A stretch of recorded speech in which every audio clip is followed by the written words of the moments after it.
ప్రధానంగా సంక్షేమ వసతి గృహాల్లో చదువుతున్నటువంటి విద్యార్థుల సమస్యలు పరిష్కరించాలని ఏఐఎస్ఎఫ్ అఖిల భారత విద్యార్థి ఫెడరేషన్ ఆధ్వర్యంలో ఆందోళన కార్యక్రమాలు నిర్వహిస్తున్న పరిస్థితి ఉంది.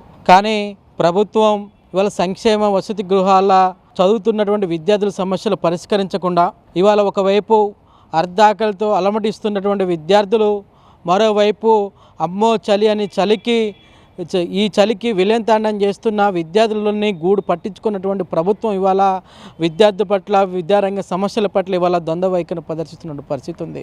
ఇవాళ రాష్ట్ర ప్రభుత్వం ఈ విద్యా సంవత్సరం ప్రారంభమైన నాటి నుంచి నేటి వరకు ఇవాళ సంక్షేమ వసతి గృహాల్లో చదువుతున్నటువంటి విద్యార్థులు ఇవాళ ఒకవైపు సరైనటువంటి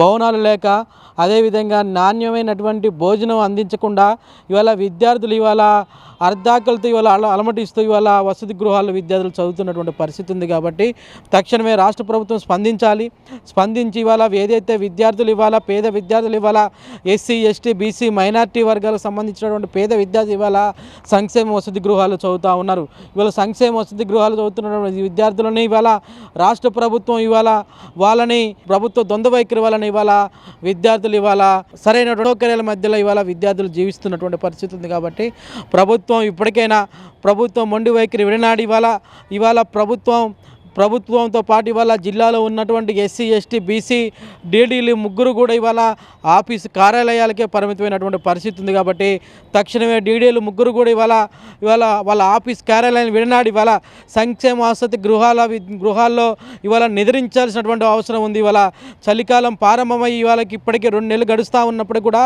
కనీసం ఏ ఒక్క వసతి గృహాలకు సంబంధించినటువంటి డీడీలు ఏ ఒక్క డీడీ కూడా ఇవాళ సంక్షేమ బాట పట్టినటువంటి పరిస్థితి లేకుండా పోతూ ఉంది. తక్షణమే ఇవాళ డీడీలు ఇప్పటి నుంచే ఇవాళ సంక్షేమ వసతి గృహాల విద్యార్థుల సమస్యల పరిష్కారానికి హాస్టల్స్లో బస్ చేసి విద్యార్థుల సమస్యలు పరిష్కరించడంలో ఇవాళ రాష్ట్ర ప్రభుత్వం డీడీలు ముందుండాల్సిన అవసరం ఉంది. కానీ ఆ వైపుగా ఆలోచించకుండా ప్రభుత్వాలు ద్వంద్వ వైఖరిని వ్యవహరిస్తున్నటువంటి పరిస్థితి ఉంది. కానీ తక్షణమే ఏఐఎస్ఎఫ్గా మేము రాష్ట్ర ప్రభుత్వాన్ని, డీడీలని ప్రతిదానికి కలెక్టర్ చైర్మన్గా ఉన్నారు. కలెక్టర్ అయిన ఇవాళ డీడీలు విజిట్ చేయకపోతే కలెక్టర్ అయిన ఇవాళ విజిట్ చేసి ఇవాళ అర్ధాకలతో అలమటిస్తున్నటువంటి విద్యార్థుల గోడుని పట్టించుకోవాలని చెప్పని మేము ఏఐఎస్ఎఫ్గా జిల్లా కలెక్టర్ని కూడా విజ్ఞప్తి చేస్తూ ఉన్నాం.